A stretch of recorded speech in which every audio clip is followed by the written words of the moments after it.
Welcome to the Science of Success. Introducing your host, Matt Bodnar.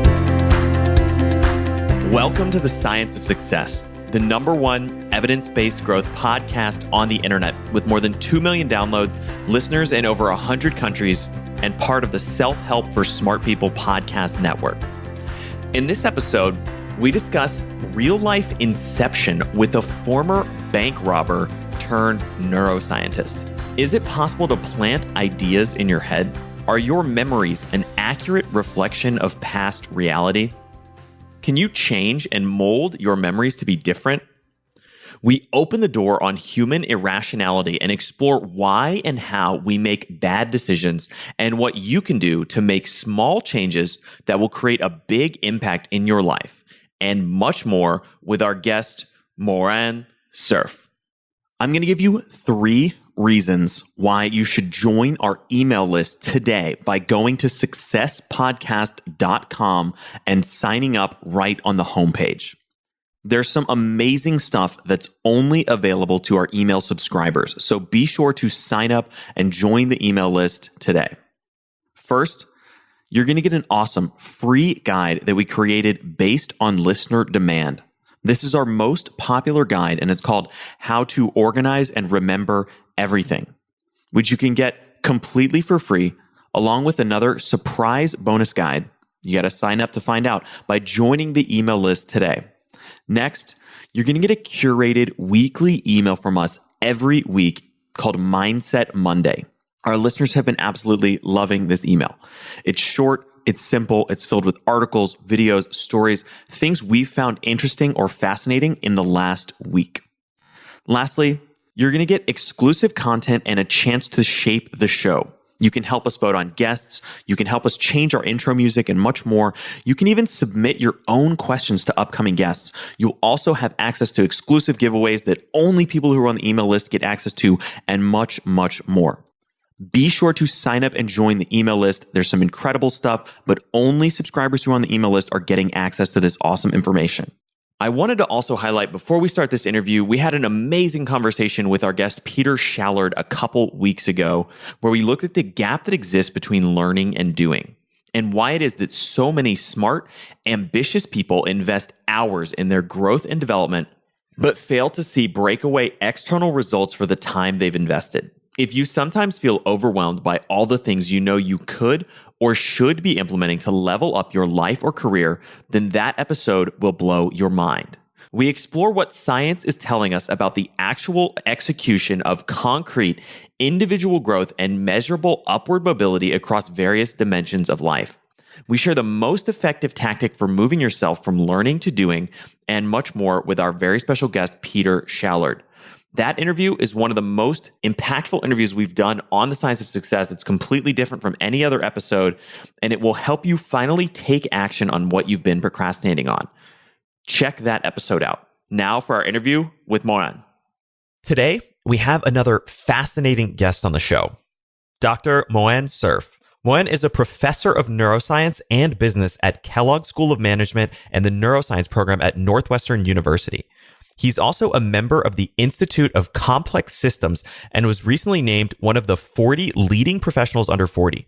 His work has been featured on the TED stage, in Wired, Scientific American, and much more. Moran, welcome to the Science of Success. Thank you. Well, we're thrilled to have you on the show. You're obviously a fascinating individual. And for people in the audience who may not be familiar with you, I'd love to start out with, I'm sure you get asked this all the time because it's such an incredible kind of moniker or, experience to have kind of attached to your name. But as somebody who loves, heist movies and bank robberies and all that kind of stuff, tell us about your experience robbing banks. Well, I spent over a decade of my life in my teens and early 20s working as a computer hacker for the good guys. So my job was to help banks and government institutes find what hackers could do badly to their systems before the hackers actually do that, and help them secure the systems better.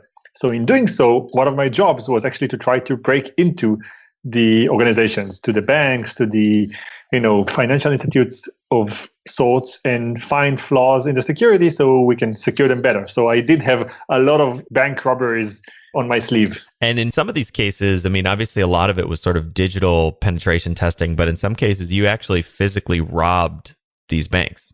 Yeah, I mean, what's less known about bank robberies, since there aren't a lot of books with introductions how to do that, is that the majority of them are actually, of course, done online using hacking tools. But hackers are also responsible for finding flaws in the security that are more kind of physical. So, someone leaving a note on their computer with their password, or a camera that works on batteries and the batteries die every now and then and no one cares about that. So our job as hackers was also to sometimes actually go to the bank physically and try to find those security flaws. And it involved actually, coming to the bank and physically asking for the key to the vault and pretending to be bank robbers to see how it works. So we did that a few times. And for all purposes, from the point of view of the bank tellers, this is a regular bank robbery. A clumsy one, though. That's truly amazing. I mean, I can't imagine what that experience must have been like. And I'm sure it was a lot of fun as well. Makes for a lot of stories. That's true. So you're an accomplished bank robber turned neuroscientist. Tell us a little bit about how that sort of transition took place and what, drew you into the world of neuroscience. So like most things in life, we tell our story backwards based on how we got to where we got rather than forward by planning it. And I guess I can think of various ways to figure out how I ended up where I was. But I think that I would boil it down to at least one encounter with a famous neuroscientist and biologist, Francis Crick, who was one of the guys who was remarkable in many ways, but essentially is the father of modern biology because he discovered the double helix and how it creates basically the building blocks of life, and won the Nobel Prize in the 50s for that. And after that, he became a neuroscientist who focused on looking at consciousness. And I was just a kid fascinated by consciousness research when I met him once and told him about my career trajectory in the hacking world, and only learned at the time that he also had a short-lived career as a hacker during World War II. He was breaking codes for satellites. We were breaking into banks, but in his mind, there was some similarity. The way he phrased it was that if you know how to look into black boxes and understand how they work without actually having access to what's going on inside, you are what makes for a good scientist. And then he said the sentence that always changes someone's life: if you're willing to give up your career right now and move to neuroscience, I'm going to write a letter of recommendation for you.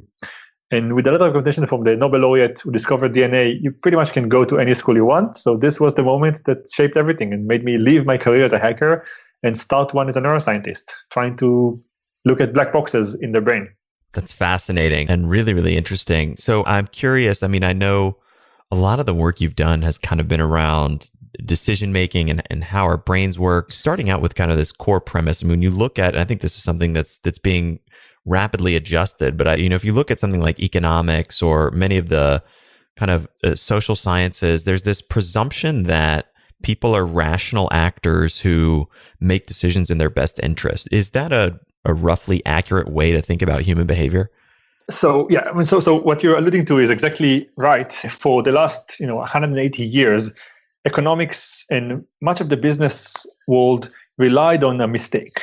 And this is a mistake to some extent, even though there's some truth to this mistake, which is that humans are rational. It's not true. Humans are irrational. They're not fully irrational, but they're not rational in the way the equation predicts. So from the days of Adam Smith, who created the idea of a Homo economicus and rational being, we could explain a lot of the theories of economics by assuming that people make rational choices, that if you have two items and one of them is cheaper, you're going to buy the cheapest one. If you have two things that are otherwise identical, you would never buy the thing that is, more emotionally connected to you for no reason, because emotions shouldn't have any part in economics. It should be just a pure rational choice. But we know that people don't work like this. We know that forever, there are always some anomalies in the equations that couldn't be explained by the theory.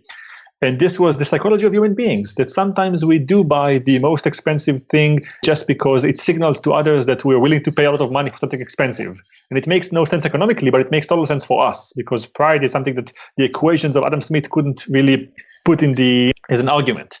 We know that sometimes people do things because they're sad that they wouldn't do if they were not sad. So just somehow your feelings change what you buy. We know that the temperature in the room, who you talked to before, how many things you looked at before you made this choice, all of those things end up making us choose things different than what the equations predicted.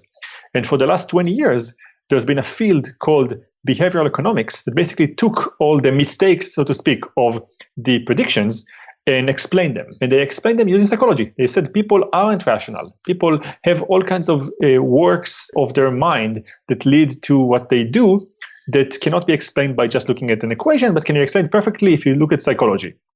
However, this also got to a dead end at some point. So a lot of the behavioral economists, which were mainly psychologists who did economics, couldn't really explain why this is the case. They could describe it, but not explain why. They said people would sometimes buy the product that's in the middle if you have three options, but we don't know why. We think that because they don't want to buy the cheapest one, they don't want to buy the expensive one, they buy the middle one, and this kind of works well, but we can't really explain to you why or how we think. And more than that, we can't change that. So if we want to make people be rational, we don't know how. We only know that they aren't. And that's where neuroscientists like myself penetrated this field of behavioral economics and said, we can explain to you. We can explain to you how the mind works and actually help you understand why people do the things that you quantify as irrational. And also we can actually help you change them. So we can look at the brain and see what drives behaviors from the brain's perspective and then offer ways to change that. And this is, I think, where people like me came. So there's three kind of states. First, economics theory predicts things that make mistakes. Then behavioral economists or psychologists come and explain those mistakes by saying they're consistent and they're predictable and they always happen, but we don't know how to change them or how to fix them.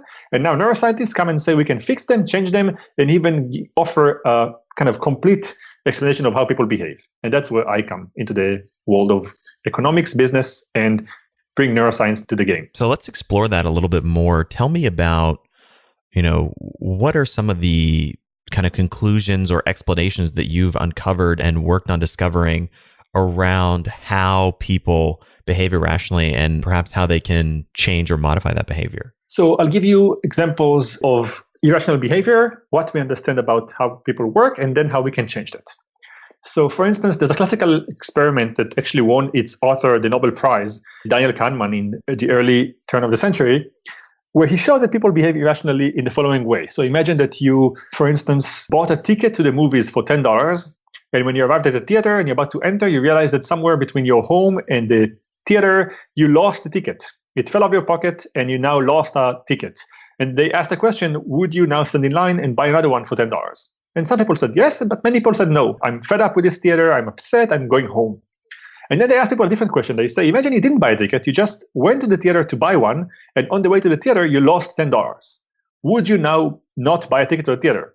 And everyone said, of course I will buy a ticket to the theater. What does it have to do with losing a $10? But for economists, $10 in the form of a president or $10 in the form of a ticket are the same. It doesn't matter what image is on the paper. But for us, it matters because in one way, we feel like we invested some of our emotions into the purchase. And when we lost it, we feel like we lost part of the theater and we might actually go home. Now, when we come to think about it, we know that people indeed behave this way because they think of money differently in context. They think of money differently when they're angry, when they already put something to it. But we can't really change that. My colleagues and I come and try to change things is by looking at how our memories work, how our emotions work, and basically offering access to those from various levels of complexity. So I'll give you the most complex one we can do right now, which is to actually change your memories and make you behave differently. So that's extreme, and I should kind of put a disclaimer, don't try it at home yet until we understand how it works entirely. But one of the things we learned right now is that your memories, your experience of the world are not reliable to the extent that you don't really know what's going on inside your mind perfectly. You think you do, but you don't. So for instance, you and I right now speaking, and you definitely believe that it's happening, right? Like you would not question the fact that we're talking right now. But what if tomorrow you had a friend talk to you and this friend said, hey, remember that we had this soccer match we were playing last night? And you say, no, I was actually on an interview with this professor last night. And she says, no, you were with me playing soccer. You would argue and you would totally believe that you were with me. You would never doubt your own mind. Even if she starts showing you pictures of the two of you playing soccer or brings 10 other people who would tell you, no, we were also there and you played soccer you would still not believe them, because there's this idea that we totally believe what's happening inside our brain, and we never doubt that. There's a barrier of entry to our brain. We really doubt everything that comes in. We're skeptical. But once it's in our brain, we never doubt that. We trust our memories entirely. There's a joke among neuroscientists where they say, don't believe everything you think. But that's not the reality of how people operate. We always believe our thoughts. Now, we know that this is not a true thing. And now we also know that we can actually offer you ways to know that by changing them. So one of the things we do in my lab right now is we try to take people who go to sleep. And while they're sleeping, we poke inside their head figuratively. We don't really drill inside, but we just do things to their brain using tools that allow us to look inside their head. And we have them wake up with different thoughts and different memories than the ones they went to sleep with. And in doing so, they actually operate differently. So tomorrow they might actually believe that something didn't happen. Or they might have different views on some things that they always have one view about. And in doing so, we can actually start slowly changing how they think about things. So when they come to the experience that I mentioned earlier of going to the theater to buy a ticket, they actually would have a different mindset, a mindset that actually knows that there's no difference between money in paper or money in a ticket, and they would respond differently. So we actually take your brain and train your brain to understand these complexities so that you won't make the same mistakes that others make. Sounds pretty creepy, it's pretty remarkable, and we're just at the early stages of understanding how it works, but it allows us to actually take a person who is irrational and nudge them towards rationality. So I want to dig into a number of different pieces of that, but I want to start with, how are you inserting these memories or beliefs or ideas into people's brains? So there are multiple ways to do that. I'll give you a simple one and complex one. So the simple one is, it turns out that if you take a choice that people have no strong feelings toward, and you change it, and you make them believe that it was coming from them, they will totally trust it. I'll give you an example that's concrete. There's a study that was done by two colleagues of mine. They're in Sweden right now, where they would bring you to the lab and they would tell you to play a little game where they show you two cards with two pictures of individuals. And they say, hey, we're going to show you two pictures of two men. You don't know any of them. We just ask you to make a choice. Who do you find more attractive, the guy on the left or the guy on the right? You say, okay, I don't really know any of them. I'm looking at the pictures. I think that the guy on the left is more attractive. They say, fantastic. Here's the card with this picture of the guy that you just chose. Hold the card in your hand and explain to us in one sentence why you picked this guy. So you hold it in your hand and you say, I like this guy because he's smiling. They say, fantastic. Let's try another trial. Pulling two new cards with two different people, showing you the cards, asking you again to make a choice. Who do you find more attractive? You make a choice. They give you the card. They ask you to explain it in one sentence, and then they move on to a different one. They do that for about 1 hour. During the 1 hour, you see dozens of couples of pictures. Each of them means nothing to you because you don't know who they are, but each of them is a choice that you make and explain. But here's the interesting part in this experiment. Every now and then, once every, say, 20 trial, they actually give you the card you didn't choose. So you chose the guy on the left. They use sleight of hands to give you the card on the right that you didn't pick without telling you. So you get the card you didn't choose. And what they find are two interesting things. One is that people never notice that they got the card they didn't choose. So they just take the card that they received without noticing that this isn't their choice. And more importantly, they hold the cards in their hand and then they go on and explain why this is really their choice. So in a matter of a second, you chose A, I give you B, and you take B and you explain to me why you always wanted B, which means that somewhere in this moment, you had a shift of memory.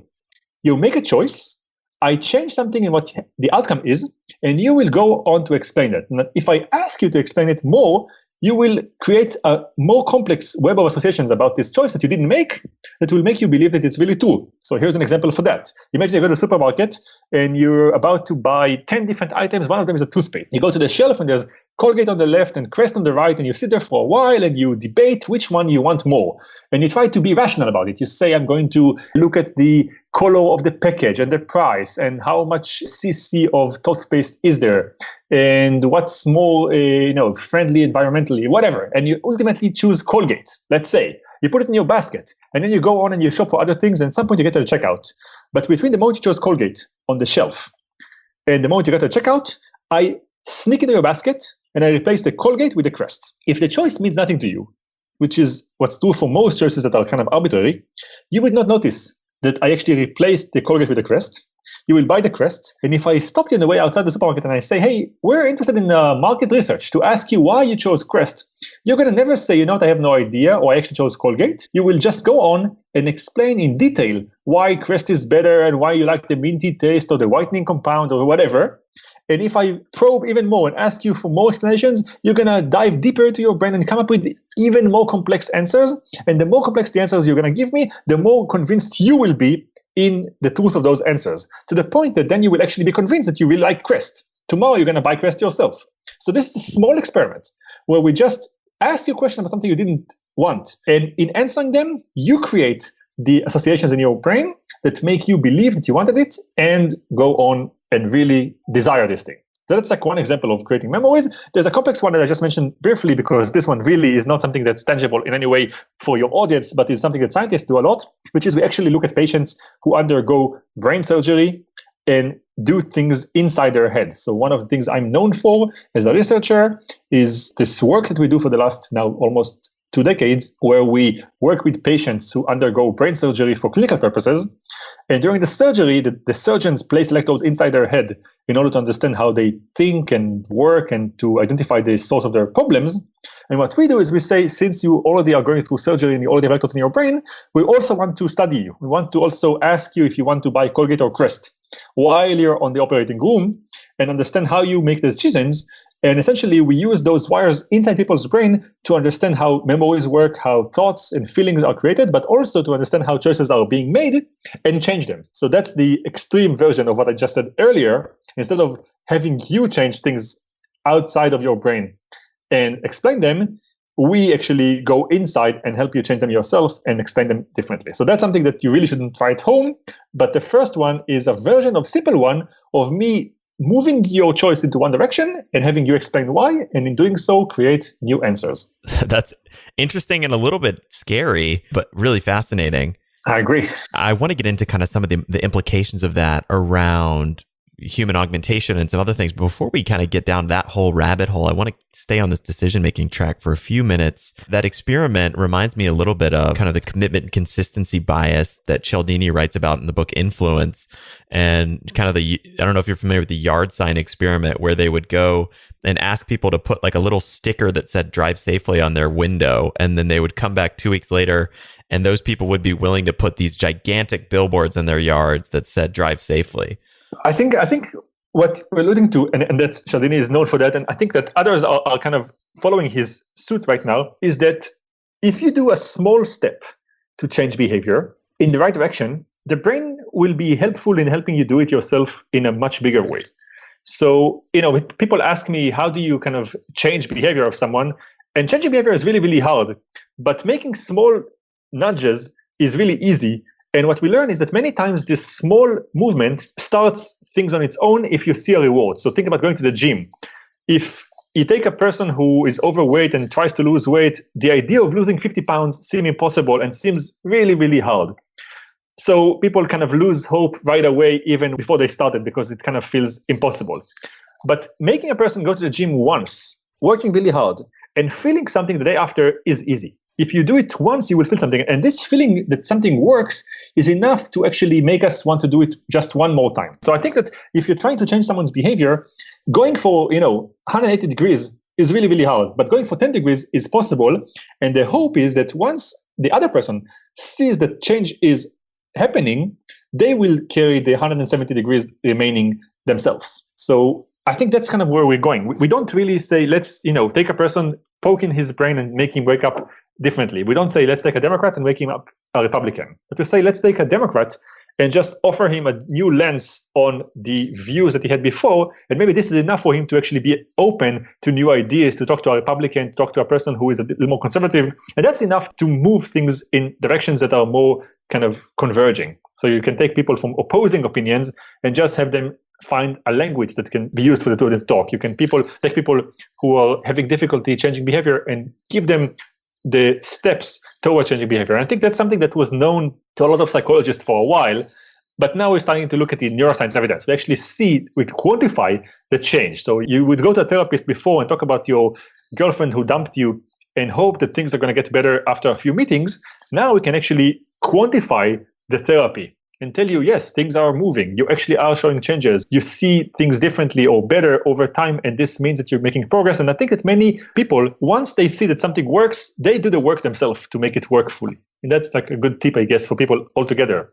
Don't aim for the entire 180 degrees right away, but just 10 steps that actually show to the other person that doing something will make a big kind of difference. So how does the concept of neuroplasticity kind of play into these changing patterns of thought and memory and belief? So that's a great question. So, we know two things about the brain, and now we know a third one that's really new. But the main thing that you should kind of know, and if you look in the audience, and maybe the take-home message, is that the brain is the organ in our body that Mother Nature gave us to adapt to the world after we're born. Most of the other things in your body are kind of fixed, like the DNA already set the eye color, the hair color, how much hair you can have in your chest. Everything is already set in a way when you're born. The only thing in our body that's made for adaptation is the brain. And this is the organ that constantly responds to things in the environment. Now, we know that this organ changes over time, and some changes happen faster and slower, and over ages. There are some ages where things even change faster. When you're a kid, 0 to 5, you can really change fast. When you're an adult, it becomes a little bit harder to change. This is why it's easier to learn languages when you're 0 to 5. It's a little harder to learn languages when you're older. But also there is one thing that always changes. This is your memories. So your memories are never fixed. They're never kind of sitting in a vault like we imagine them to be. Just, experience that happens, you store it in your memory, and then you load it every time someone asks you a question about the memory. It actually works differently. You go to an experience, you store it in the vault, but then when you get asked about this experience, you open the memory, you offer it to the other person as token, and then you resave it. And this means that if you resave it every time you use it, you can always change it. So imagine that your girlfriend dumped you and you're feeling really sad. You go to a therapist, the therapist asks you about this thing. You tell the therapist about this breakup. In doing so, you actually open the memory for changes. Then the therapist maybe will say something. She would say something like, you told me for a while about this relationship and you never really were satisfied. In saying that, she actually introduced a little change to the memory. And now you resave everything with this change. When you come to the therapist a week after and she asks you again about this breakup, you won't load the original, you will load the modified version, the one that you saved last. So every time you use a memory, you change it a little bit, which means that over time, when we use memories a lot, we actually change them. And we change them sometimes greatly. We change them so that we remember facts that are totally different over time. We actually have new lens on experiences that we happen to kind of find important. So the more we use it, it actually changed a little bit more because we use it a lot more. Now, this is by design. This is how our brain is working so that we can heal. So if something bad happens, we can actually deal with that and poke in the memory for a while until it becomes better. This is how our brain deals with trauma. This is how our brain deals also with things that we want to kind of remember more. We add more and more angles and more nuances to them until they become a perfect memory in our mind. So we actually use memories and change them all the time. Now, knowing that means that we can actually use that to help you change. So the neuroplasticity that you asked me about suggests that I can have you talk about things. I can help you go through experiences, and in doing so, really change how you view them. Primarily, we now know we can do it also when you're sleeping. So even when you're sleeping, your brain still rehearses memories and loads them and kind of thinks about them in the form of dreams and in the form of thoughts that happen when you're sleeping. So we can even now reactivate some of the memories even when you're kind of resting, and have your brain do this process of rehearsing them and changing them. All of it is to say that we have more and more evidence in the last couple of years to how the brain changes memories, experiences, and thinking about things. And we're now trying to quantify that and help people really understand when things happen, when changes are happening, and how changes are happening, so they can actually get better in all walks of life, get healthier, have less traumatic experiences, and altogether align their outcomes with their interest by ways of actually rehearsing the things that they want more and really living the life that aligns with what their intentions are. So as a neuroscientist, is your work looking at kind of the, in some sense, the sort of the physical aspects of how the brain changes, how memories are stored and recalled, and how our beliefs can be kind of shifted by these kinds of interventions? Yes. So we look at it not just like in theoretical neuroscience aspect, also practically. We're trying to kind of see what things people can actually do that will help them change. So one thing I said is that we actually learned that just taking experiences that are bad and actually dealing with them by talking about them more and more. So talking about them, particularly with people who can give us positive inputs, actually makes us get better. Like you go to a person, you tell them the story, they give you positive input, you save it, you go the day after, you tell them the story, they give you positive input. It actually changes. It means that over time you will get better. You will have different perspective on this same bad experience. That's a tangible, practical thing. We also know that generally giving people access to their behavior in the past with some kind of reflections of that helps them to change. So for example, if you're the CEO of a company, we have studies where we tell you for the next week, walk about your life regularly. Just every time you have a choice, write down the state you were at when you made this choice, how hungry you were, how hot you were, how mad at people you were, or how important their inputs were. Put as many things as you can into the moment, and then tell us what the options were and what the choice was. And just code your choice, log them for the next 10 days, let's say. And then when they come after a week of doing that, we actually go with them over all the choices, and we ask them to tell us which ones they're happy with and which ones they're not happy with, which ones they like the outcome, which ones they feel they made a mistake. And we look at their brains when they make the ones that are good and the ones that are bad, and try to profile their brain and tell them, it seems that your brain makes choices that you feel happier with when you're hungry. You feel happier with choices when you're in the evening rather than in the morning. You like choices better when you're with these people, but not with that people. So we kind of help them see which states their brain is when they make choices that they like more, and then help them actually kind of profile their brain. What's important is that every person has different brains. So you might feel better making choices in the morning, and I might feel better making choices in the evening. Or your wife might like better choices that happen when she's surrounded by 10 people, and you might be alone. So every one person has their own brain, but we try to actually help people figure out what's their brain profile and what choices align with it and what choices are not, and maximize the time that they spend making choices that are important in the right environment. So you can say that for this particular choice, I'm going to wait till tomorrow morning because I know that my brain works best in the morning when I'm full after I spoke to 10 people, but when I'm alone, close to the deadline. So in doing that, we actually look at your brain and tell you what your brain's perfect states are, how to get there, and make decisions that are better. Now, you don't have to work with neuroscientists for that. Neuroscience gives you more access to the brain, but even every person from the room that is listening to you right now can do it for themselves. They can take 48 hours by which they just sit with a notebook, and every time they make a choice, they just write down the conditions and then look back at the choices, code which ones they like and which ones they are not happy with, and try to see what is common to the situations that they were at when they made choices that they like. Maybe you were the simple person. Maybe you were alone. Maybe you were hungry or full. Maybe you were in a loud place or a quiet place. Some of the choices are going to tell you something about who you are, and that's enough to, even without looking at the brain, understand something about what's your best case scenario. That's a great strategy, and reminds me of a very similar tool used on sort of a broader spectrum is the idea of a decision journal. I mean, this is almost like a daily decision journal, but the other concept would be kind of expanding that out to, looking at the major decisions in your life and trying to understand what are the kind of contexts and inputs around those, and then aggregating those over time so you can see your own sort of biases or repeated errors in your thinking. Absolutely. And I think what's important to understand, if people don't believe that, but I can't stress it enough, is that we're a lot simpler than we think we are.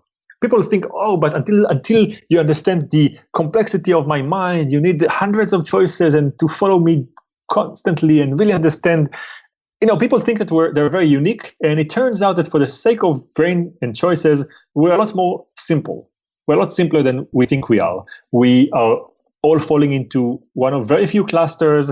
We're very predictable. This is what marketing managers knew for a while, that if you price thing as a $6.99 rather than $7, everyone knows that it's actually $7. It's one cent different, but it works. All of us somehow fall for this in our mind because we read numbers from left to right rather than right to left.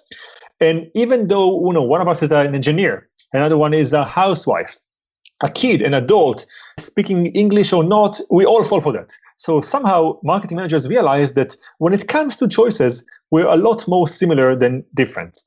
And in that sense, if you just find your brain and figure out which kind of category you fall into out of very few, you will find not only how you work and what's helping you do best, you will also find who is like you and who's not, and you can start thinking about putting yourself next to people who think like you or think different than you, so you can make choices similarly. So you can marry someone who shares your views and values, and then you can outsource some of the choices to her. Instead of having to make all the choices yourself, you can say, I trust my wife because I know that she chooses like me. So I'm going to give her the reins when it comes to what we eat and when we go on vacation. And she would give you the choice of who you're spending time with and when you should talk to this or that person, because you know that your brains would actually work the same way. But maybe in your company, you want someone who thinks the opposite of you, because you say, I'm going to be really good in the morning. I need someone else to be really good in the evening. And this is the person that will make the best team for me. So in many ways, once you start profiling your decision-making style and asking others around you to do the same, you will start finding what's the perfect match for not just you, but for a group around you. I think that's a really interesting point. And I think it kind of comes back to this idea, that you touched on earlier, which is with the experiment where people were kind of handed the pictures they didn't select. We think our decision-making is so, and the problems that we face are so unique and so kind of one-off, but the reality is not only do they oftentimes fall into kind of simple, predictable patterns of bias and behavior, but also in many cases, our decisions aren't even really our own decisions, and they're impacted by small external factors like the environment and other things. Absolutely. So we know more and more now that more and more of our brain is not really under our control. There's this myth that says that we only use 20% of our brain. This is not true. We use 100% of our brain, but not all of our brain is accessible to us. Not everything in our brain is something that we have control. So a lot of things that happen in our brain happen without you actually governing them. Simply, you can think about breathing, right? Like your brain sends a signal every second to your lungs and to your mouth and to your nose to inhale and exhale and contrast and expand. All of this happens under the hood. You have no access to that. It just happens and you're there witnessing it without the need to actually govern that in any way. And this is true for even more complex things, like your emotions. You don't really say, some friend of mine is sick, I should activate sadness right now, turn on sadness, please. Sadness for 10 minutes, turn off sadness right now, let's move to happiness. You don't really control your emotions. They kind of dawn on you and you are a witness to their exposure. So we know now that the brain has a lot of things that are happening that we have no control over. They just happen to us.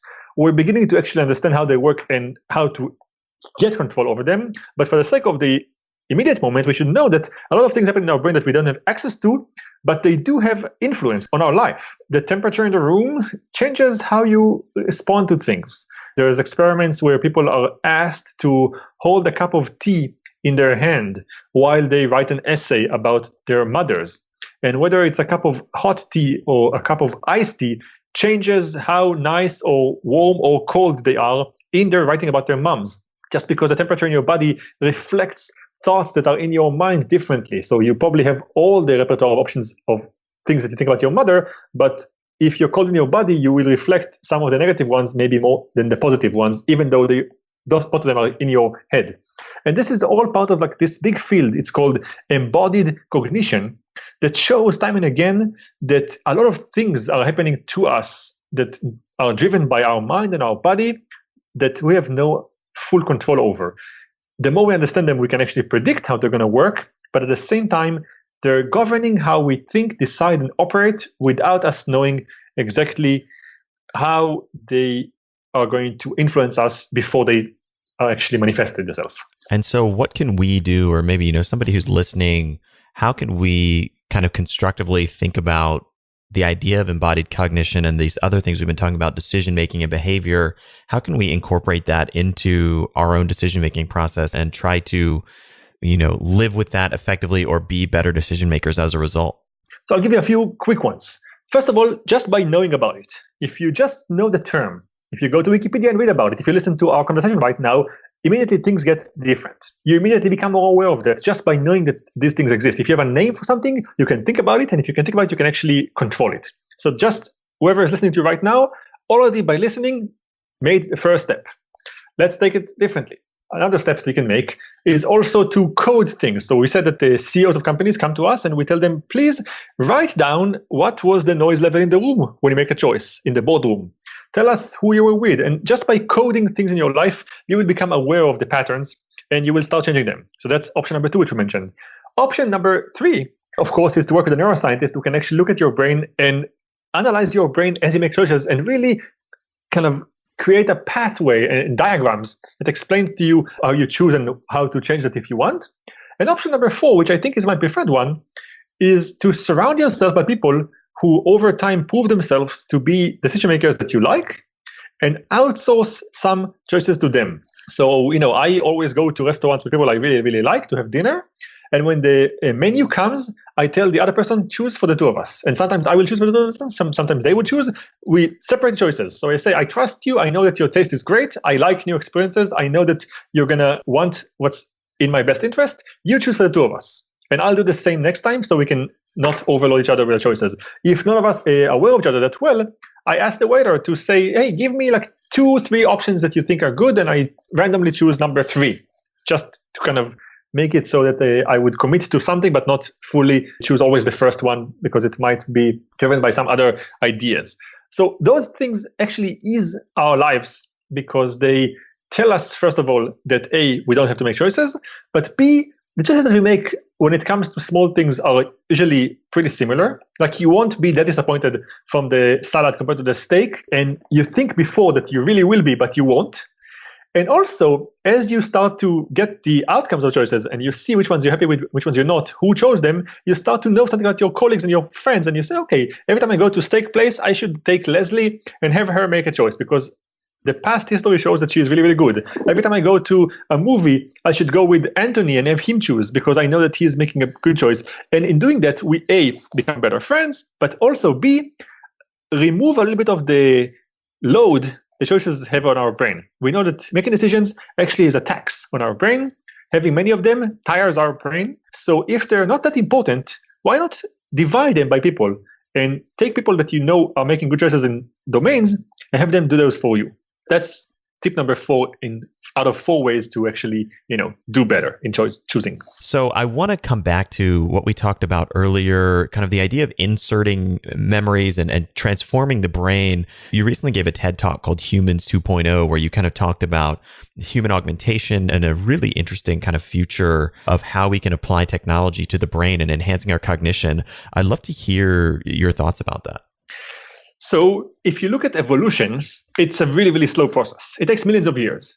If you think about how long it will take humans to, say, develop wings so we can fly, it's a process that won't be in your and my lifetime.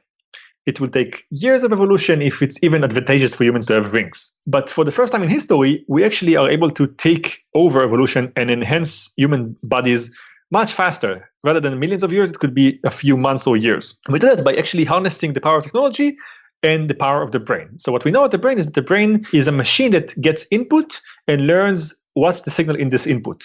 This is, if you want, how we learn things as babies. When you're born, you have a brain. The brain is pretty void of stimuli, but you start bombarding the eyes of a baby with the photons from the world, and its brain quickly learns how to do the complex Fourier transformation of the signal and essentially learn to see. It takes a baby a few hours, days, weeks before it learns to separate colors and identify moving shapes and gradually learn how to identify objects and stuff like that. And within a few weeks, you already see.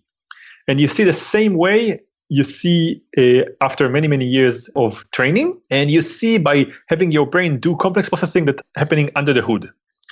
In the same way, your brain learns how to hear, how to smell. But we can also think of new organs that don't exist right now and see if their brain of a human would learn how to control them. So imagine that I take a third arm and plug it somehow into your brain and connect it to your body. The question is, will the brain learn quickly, just by getting feedback from this new arm, how to control it? And the answer is yes.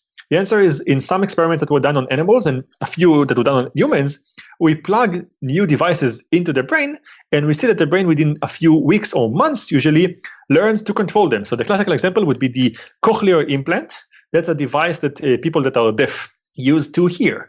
You basically take a device that translates the molecular vibrations in the air into the language of the brain, and the brain just gets bombarded with a new signal that it doesn't know, because these people were deaf and they didn't hear anything before. But suddenly their brain gets new signal coming from vibration in the air, and within a few months they learn to hear. And that's how we kind of can conquer deafness. There's now studies with humans that are trying to conquer blindness and make people who were blind learn to see. And we gradually learn that the brain learns a lot of things if you just blast it with information that has meaning and let it do its magic.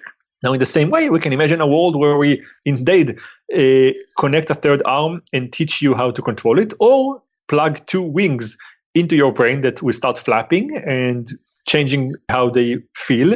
And over time, your brain will learn how to actually control those wings, but also how to fly. And this kind of idea that we can enhance the human body by plugging devices into the brain and having the brain learn quickly how to control them is the notion of human 2.0. We take the body that you were born with, we plug new devices into it, wings, a complex nose, a third eye in the back, anything you can imagine. As long as it knows how to speak the language of the brain, we presume that the brain will learn over time to control it, and you will gain this new senses and new kind of control over the organ. That's human 2.0. It's so fascinating to me, this idea that the brain is so effective at adapting and understanding new information that essentially, and not quite there yet, obviously, but in the potentially near future, there could be the technology basically implant a chip into your brain that could learn to intuitively think and interact with, just like your own limbs or your own sort of thinking patterns that can actually be, whether it's sort of an external piece of electronics or computational power or whatever. It's really, really interesting. Absolutely. I think that the nice analogy that someone equated it with is two people. One guy navigating the world with a map, trying to get from point A to point B. Another guy just memorizing things in his brain and then navigating with his mind. The only difference is whether the thoughts come from your own mind or from the map. And gradually we know how to basically put this map inside your head. Now, this map is an example. It could be your phone. It could be any gadget on the outside world that will give you an advantage. So right now, if I ask you to calculate how much is 58 times 56, you would spend some time with a piece of paper or with your iPhone trying to do the numbers. But if I ask you how much is 2 plus 2, you will just outsource, so to speak, the thought from your linguistic area to the calculating area. You're going to get the number and you're going to turn it back and you're going to say the number is 4. It's just because one of them is easy, one of them is hard. But if we take the iPhone chip and put it inside your brain, when I ask you how much is 58 times 56, you will just do the same thing, but inside your head. You will just think the thoughts that will turn to the iPhone, like the guy turned to the map, and ask the iPhone in your head, how much is the answer? It will do the numbers for you, give it back to you, and you will just spit the answer, not even knowing that it happened on a different device. Because once we plug it into your brain, it wouldn't even feel to you like it's a different thing. The same way you don't really feel the separation between the left hemisphere and the right hemisphere, they just feel like part of the same thing. If we put a thing inside your head that will do things for you, it will just feel to you automatically and immediately like it's you making the same things. And this is kind of the next level of what we can do. We can actually start harnessing the power of technology inside our head and feel like it's doing it for us. Really kind of integration of humans and machines. So fascinating. And it's such an exciting future to kind of contemplate. So wrapping up, for listeners who want to concretely implement some of the ideas that we've talked about today to improve themselves, what would be kind of one piece of homework that you would give them as an action step or a starting point? So I think that in my mind, the first step is to just know. So the more you know the language of what is, we spoke about cognition, about irrational thinking. Once you know those things, you can't ignore them anymore. They become part of your life and you start being aware of things. So that's step number one. And this, I think every person who's listened to this podcast did step number one. Step number two, surround yourself by people who embody the things you want to have yourself. So, I tell my students always that if they want to become something, one way is to learn about it and actually, trying to train themselves. But another one is to just surround yourself by people who have that. So if you want to be funny, you can actually buy a book of 1,000 Jewish jokes and read them. Or you can actually try to, learn how to be funny by looking at the comedians. But another one is to just find friends that are funny and be with them for a while. It will figuratively rub onto you by osmosis. You will actually become funnier because you will just internalize how they do things by how fast they are, what's their timing when they tell jokes. You will somehow learn that. Same is true for any other thing you want to manifest. You're always late and you want to be on time. Be next to people that are always on time. You will just become a person that's on time automatically.